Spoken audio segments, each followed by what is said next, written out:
ఈరోజు మన విశ్లేషణకు స్వాగతం. మన ముందు ఒక మ్, చాలా ఆసక్తికరమైన పత్రముంది. ఇది ఆంధ్రప్రదేశ్ ప్రభుత్వానికి చెందిన ఫౌండేషనల్ లిటరసీ అండ్ న్యూమరసీ, అదే ఎఫ్ఎల్ఎన్ సర్వే రిపోర్ట్ కార్డ్ 2025-26. చూడటానికి ఇది మామూలు ప్రోగ్రెస్ రిపోర్ట్ లాగే కనిపిస్తుంది. కానీ దీన్ని లోతుగా చూస్తే ప్రాథమిక విద్యను మార్చే ఒక ప్రణాళికలా అనిపిస్తోంది. అయితే అసలు ప్రశ్న ఇదే: ఇలాంటి ఎన్నో పత్రాలు వస్తుంటాయి, పోతుంటాయి. మరి ఈ కొత్త రిపోర్ట్ కార్డ్ నిజంగా క్షేత్రస్థాయిలో ప్రాథమిక విద్యలో విప్లవాత్మక మార్పులు తేగలగా, లేక ఇది మరో ప్రభుత్వ పత్రంగా మిగిలిపోతుందా? ఈరోజు మన విశ్లేషణలో ఈ ప్రశ్నకు సమాధానం వెతికే ప్రయత్నం చేద్దాం. ఇందులో విద్యార్థుల సామర్థ్యాలను ఎలా అంచనా వేస్తున్నారు, ఆ ఫలితాలతో ఏమి చేయబోతున్నారు, ఈ మొత్తం ప్రక్రియలో ఉపాధ్యాయులు, తల్లిదండ్రుల పాత్ర ఏమిటి అనే విషయాలను లోతులా చర్చిద్దాం. మీరు చాలా సరైన ప్రశ్న అడిగారు. ఏ ప్రణాళికైనా కాగితంపై అద్భుతంగా ఉంటుంది, కాని దాని అసలైన పరీక్ష అమలులోనే ఉంటుంది. అయితే ఈ పత్రంలో కొన్ని విషయాలు ఆశాజనకంగా ఉన్నాయి. ఇది కేవలం గ్రేడ్లు లేదా మార్కుల గురించి కాదు, ఒక విద్యా వ్యవస్థ పునాదుల గురించి మాట్లాడుతుంది. ప్రాథమిక అక్షరాస్యత, సంఖ్యా పరిజ్ఞానంపై ఇంత స్పష్టంగా దృష్టి పెట్టడమంటే భవిష్యత్ అభ్యాసానికి బలమైన పునాది వేయాలనే తపన కనిపిస్తోంది. ఇది కేవలం ఫలితాన్ని కాదు, పురోగతిని కొలవడానికి చేసిన ప్రయత్నం. సరే, అయితే దీని సంగతేంటో చూద్దాం. ముందుగా నన్ను ఆకట్టుకున్నది దీని నిర్మాణం. దీని 2 ప్రధాన భాగాలుగా విభజించారు: భాష అంటే తెలుగు లేదా ఇంగ్లీష్, మరియు గణితం. అంతేకాదు విద్యార్థులను కూడా 1-2 తరగతులు ఒక గ్రూపుగా, 3 నుండి 5వ తరగతులు మరో గ్రూపుగా అలా విభజించారు. ప్రతి సబ్జెక్టులో పార్ట్ ఏ అంటే మౌఖిక పరీక్ష మరియు పార్ట్ బి రాత పరీక్ష అని 2 విభాగాలున్నాయి. ఈ విభజన చూడ్డానికి సింపుల్గా అనిపించినా దీని వెనుక ఒక వ్యూహం ఉంది. ప్రాథమిక స్థాయిలో పిల్లలు మాట్లాడటం, వినడం అంటే మౌఖికం వేరు, రాయడం వేరు. ఈ రెండింటినీ వేర్వేరుగా అంచనా వేయడం చాలా ముఖ్యం. ఉదాహరణకు పార్ట్ ఏలో ఒక చిత్రాన్ని చూపి ఇదేంటి అని అడగడం, కొన్ని అక్షరాలు ఇచ్చి గుర్తించుమనడం, ఒక చిన్న పదం చదవమనడం వంటివి ఉంటాయి. దీనివల్ల విద్యార్థికి విషయం అర్థమవుతోందా, గుర్తింపు సామర్థ్యం ఉందా అనేది తెలుస్తుంది.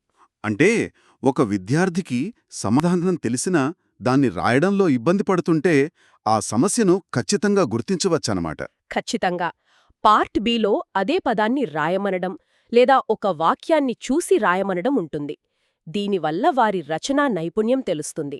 చాలాసార్లు పిల్లలు బాగా మాట్లాడతారు కానీ రాయలేరు, లేదా రాయగలరు కానీ చదవలేరు. ఈ విధానం వల్ల సమస్య ఎక్కడుందో ఉపాధ్యాయునికి స్పష్టంగా అర్థమవుతుంది. ఇది కేవలం పాస్ లేదా ఫెయిల్ అని చెప్పడం కాదు, ఒక డాక్టర్ రోగాన్ని నిర్ధారించినట్టు విద్యార్థి అభ్యాసంలో ఎక్కడ వెనుకబడ్డాడో ఖచ్చితంగా చెప్పడం లాంటిది. గణితంలో కూడా ఇదే పద్ధతి కనిపిస్తుంది. సంఖ్యలను గుర్తించడం, నంబర్ ఐడెంటిఫికేషన్, అది మౌఖికంగా పార్ట్ ఏలో ఉంది. కూడికలు, తీసివేతలు వంటివి లెక్కచేసి జవాబు రాయాలి కాబట్టి పార్ట్ బిలో పెట్టారు. ఇక్కడ ఇంకో ఆసక్తికరమైన విషయం ఉంది. 3 నుండి 5వ తరగతి విద్యార్థులకు మాత్రమే గుణకారం మరియు భాగహారం చేర్చారు, చిన్న తరగతులకు లేవు. ఇది వయసుకు తగిన అభ్యాస పురోగతిని సూచిస్తుంది. పునాది నైపుణ్యాలైన కూడికలు, తీసివేతలపై పట్టు సాధించకుండా గుణకారం, భాగహారం నేర్పించడం వల్ల ప్రయోజనం ఉండదు. ఈ నిర్మాణం దాన్ని స్పష్టం చేస్తోంది. అంతేకాదు, కేటాయించిన మార్కులు కూడా వారి ప్రాధాన్యతలను తెలియజేస్తాయి. ఉదాహరణకు, భాషలో పదం చదవడం అనే నైపుణ్యానికి 16 మార్కులున్నాయి. ఇది మొత్తం 50 మార్కులలో దాదాపు 3వ వంతు. అంటే ఈ దశలో ఒక విద్యార్థి స్వంతంగా పదాలు చదవగలగడం ఎంత ముఖ్యమో ఈ రిపోర్ట్ కార్డ్ నొక్కి చెబుతోంది.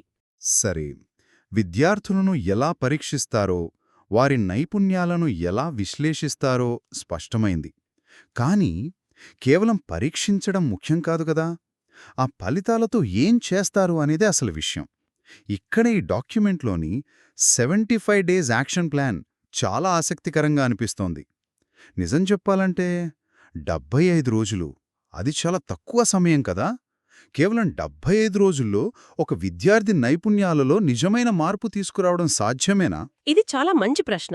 75 రోజుల్లో అద్భుతాలు జరగవు, కానీ ఒక స్పష్టమైన మార్పును తీసుకురావచ్చు. ఇక్కడ ఉపయోగించే పద్ధతిని బేస్లైన్, ఇంటర్వెన్షన్, ఎండ్లైన్ మోడల్ అంటారు. ఇది విద్యా విధానంలో ఒక పెద్ద మార్పు. ఇంతకుముందు మనం సంవత్సరం చివరన పాస్ లేదా ఫెయిల్ అని మాత్రమే చెప్పేవాళ్లం.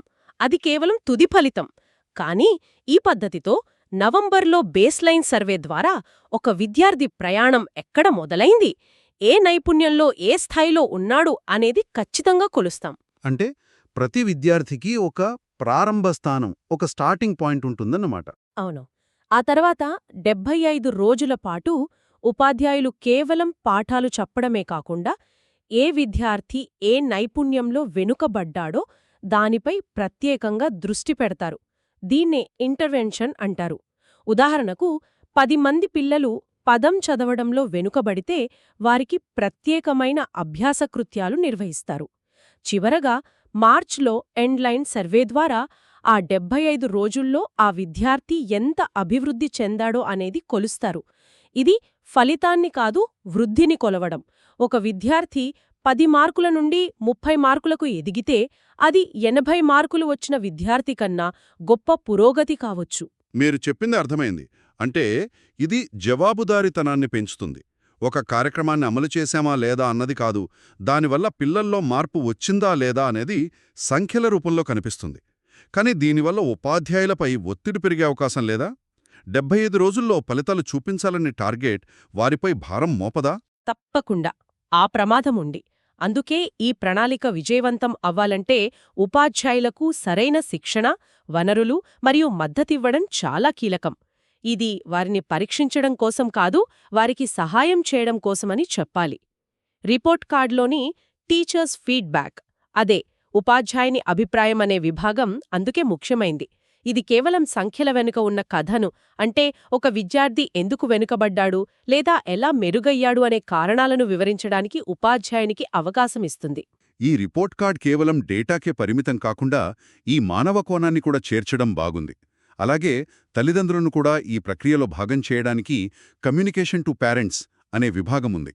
ఇందులో ఇంట్లోని వస్తువులను లెక్కించండి, రోజూ 3 చిన్న వాక్యాలు రాయించండి, పదాలతో ఆటలు ఆడండి వంటి సూచనలున్నాయి. ఇవి కాగితంపై బాగానే ఉన్నాయి, కానీ గ్రామీణ ప్రాంతాల్లో తల్లిదండ్రులకే చదవడం రాయడం రానప్పుడు వారు పిల్లలకు ఎలా సహాయం చేయగలరు? ఈ ప్రణాళికలో ఆ సవాల్ను ఏమైనా పరిగణలోకి తీసుకున్నారా? ఇది ఈ ప్రణాళిక అమల్లో అతిపెద్ద సవాలు. మీరు లేవనెత్తిన పాయింట్ చాలా కీలకమైనది. ఈ పత్రం ఆ సమస్యకు ప్రత్యక్ష పరిష్కారం చూపించకపోయినా ఆ సమస్య ఉందని పరోక్షంగా గుర్తిస్తోంది. తల్లిదండ్రులను భాగస్వాములను చెయ్యాలనే ఆలోచన గొప్పది. కాని అది వాస్తవ రూపం దాల్చాలంటే పాఠశాల కేవలం పిల్లలకే కాకుండా ఆ సమాజానికి కూడా ఒక అభ్యాస కేంద్రంగా మారాలి. సాయంత్రం వేళల్లో వయోజన విద్యా కార్యక్రమాలు లేదా అక్షరాస్యులైన వాలంటీర్ల సహాయంతో హోంవర్క్ క్లబ్బులు వంటివి ఏర్పాటు చేయగలిగితే ఈ అంతరాన్ని పూడ్చవచ్చు. ఈ రిపోర్ట్ కార్డ్ ఆ అవసరాన్ని మన ముందుంచుతుంది. ఇక ఇందులోని గ్రేడింగ్ విధానం నా దృష్టిని ఆకర్షించింది. మార్కులను బట్టి A+, B+, C అని కాకుండా వాటి కొన్ని సృజనాత్మకమైన పేర్లు పెట్టారు. 46-50 మార్కులకు స్కై అంటే ఆకాశం, 26-35 మార్కులకు మౌంటెన్ అంటే పర్వతం, 0-20 మార్కులకు స్ట్రీమ్ అంటే ప్రవాహమని. ఇది పిల్లలను ప్రోత్సహించడానికి బాగుంది. కాని ఒక్క నిమిషం, ఒక విద్యార్థిని స్ట్రీమ్ అని పిలవడం వాళ్లు అట్టడుగున ఉన్నారని చెప్పడానికి మరో మార్గం కాదా? ఇది పిల్లలను నిరుత్సాహపరిచే ప్రమాదం లేదా? మీ సందేహం సరైనదే. ఇదంతా ఉపాధ్యాయుడు ఆ విషయాన్ని పిల్లలకు, తల్లిదండ్రులకు ఎలా వివరిస్తారనే దానిపై ఆధారపడి ఉంటుంది. దీన్ని ఒక ర్యాంక్గా కాకుండా ఒక ప్రయాణంగా చూపించాలి. నువ్వు ప్రవాహంలా నీ ప్రయాణాన్ని మొదలుపెట్టావు, కొంచెం కష్టపడితే పర్వతాన్ని అధిరోహించగలవు, ఆ తర్వాత ఆకాశమే నీ హద్దు అని చెప్పగలిగితే అది స్ఫూర్తినిస్తుంది. ఫెయిల్ అనే పదం ఇచ్చే నెగటివ్ ఫీలింగ్ను ఇది తొలగిస్తుంది. అభ్యాసమనేది నిరంతర అభివృద్ధి అనే భావనను ఇది ప్రోత్సహిస్తుంది. నువ్వు ఎక్కడున్నావు అనేది కాదు, నువ్వు ఎక్కడికి వెళ్లగలవు అనేది ముఖ్యమని చెబుతుంది. సరే, మనం అంచనా విధానం, 75 రోజుల ప్రణాళిక మరియు ఉపాధ్యాయులు తల్లిదండ్రుల పాత్ర గురించి చర్చించాం. ఇదంతా బాగానే ఉంది. కాని అసలు గమ్యమేమిటి? ఈ ప్రయాణం ఎక్కడికి దారితీస్తుంది? ఈ ప్రశ్నకు సమాధానంగా చివరిలో నిపుణ్ లక్ష్యాలు అనే పట్టిక ఇచ్చారు. దీని ప్రాముఖ్యత ఏమిటి? ఇది అన్నింటినీ కలిపి ఉంచే ఒక గట్టి సూత్రం లాంటిది. ఈ లక్ష్యాలు యాదృచ్ఛికంగా సృష్టించినవి కావు. ఇవి జాతీయ విద్యా విధానంలో భాగమైన నిపుణ్ భారత్ మిషన్తో ముడిపడి ఉన్నాయి. నిపుణ్ అంటే national initiative for proficiency in reading with understanding and numeracy. ప్రతి బిడ్డ 3వ తరగతి ముగిసేలోపు ప్రాథమిక అక్షరాస్యత, సంఖ్యా పరిజ్ఞానంలో నైపుణ్యం సాధించాలనేది దీని జాతీయ లక్ష్యం. అంటే ఒక చిన్న గ్రామంలోని పాఠశాలలో అమలు చేస్తున్న ఈ కార్యక్రమం ఒక జాతీయ స్థాయి లక్ష్యంతో ముడిపడి ఉందన్నమాట. ఖచ్చితంగా. ఈ నిపుణ్ లక్ష్యాలు ఉపాధ్యాయులకు చాలా స్పష్టమైన మార్గదర్శకత్వం ఇస్తాయి. ఉదాహరణకు, 1వ తరగతి విద్యార్థి సంవత్సరం చివరి నాటికి 20 వరకు సంఖ్యలను గుర్తించగలగాలి, లేదో 3 అక్షరాల పదాలను చదవగలగాలి అనేదొక స్పష్టమైన లక్ష్యం. 2వ తరగతికి అది 99 వరకు సంఖ్యలు 4-5 అక్షరాల పదాలుగా మారుతుంది. ఇది ఉపాధ్యాయుని బోధనను మరింత లక్ష్య ఆధారితంగా, ఫలితాలను ఇచ్చే విధంగా మార్చడానికి సహాయపడుతుంది. మొత్తం వ్యవస్థ, విద్యార్థి, ఉపాధ్యాయుడు, పాఠశాల, రాష్ట్ర అధికారులు అందరూ ఒకే దిశలో ప్రయాణిస్తున్నారని ఇది నిర్ధారిస్తుంది. మొత్తానికి మనం మొదట అడిగిన ప్రశ్నకు తిరిగి వద్దాం. ఇది విప్లవాత్మక మార్పు తెగలదా లేక మరో పత్రంగా మిగిలిపోతుందా? మన చర్చను బట్టి చూస్తే ఇది ఖచ్చితంగా ఒక విప్లవాత్మక మార్పుకు అవసరమైన బ్లూ ప్రింట్ను అందిస్తోందని చెప్పొచ్చు. సమస్యను గుర్తించడం, అదే బేస్ లైన్. దానికి చికిత్స అందించడం, ఇంటర్వెన్షన్. పురోగతిని కొలవడం, ఎండ్ లైన్. ఈ మొత్తం ప్రక్రియలో అందరినీ భాగస్వాములను చేయడం. ఇలా ఒక సమగ్రమైన, నిర్మాణాత్మకమైన విధానం ఇందులో ఉంది. అవును, ఈ పత్రం సరైన దిశలో వేసిన ఒక బలమైన అడుగు. ఇది కేవలం రిపోర్ట్ కార్డు కాదు, ఒక వ్యూహాత్మక సాధనం. అయితే దీని విజయం పూర్తిగా అమలుపైనే ఆధారపడి ఉంటుంది. మనం చర్చించుకున్నట్లుగా ఉపాధ్యాయులకు మద్దతు, వనరులు అందించడం మరియు తల్లిదండ్రుల భాగస్వామ్యాన్ని వాస్తవ రూపంలోకి తీసుకురావడం వంటి సవాళ్లను అధిగమించాల్సి ఉంటుంది. ఈ ప్రణాళికను నిబద్ధతతో అమలు చేయగలిగితే దాని ఫలితాలు రాబోయే తరాల భవిష్యత్తును తీర్చిదిద్దుతాయి. నిజమే. ప్రాథమిక విద్యలో పునాదులు ఎంత ముఖ్యమో గుర్తించి వాటిని పటిష్టం చేయడానికి ఒక పక్కా ప్రణాళికను రూపొందించారు. ఇది ఖచ్చితంగా ఆశాజనకమైన పరిణామం. ముగింపుగా ఒక ఆలోచనను పంచుకోవాలనుకుంటున్నాను. ఈ విశ్లేషణ అంతా మనం అభ్యాసాన్ని ఎలా కొలవాలి, గ్రేడ్లు ఎలా ఇవ్వాలి, లక్ష్యాలను ఎలా నిర్దేశించాలి అనే దాని గురించే మాట్లాడాం. ఇవన్నీ చాలా అవసరం.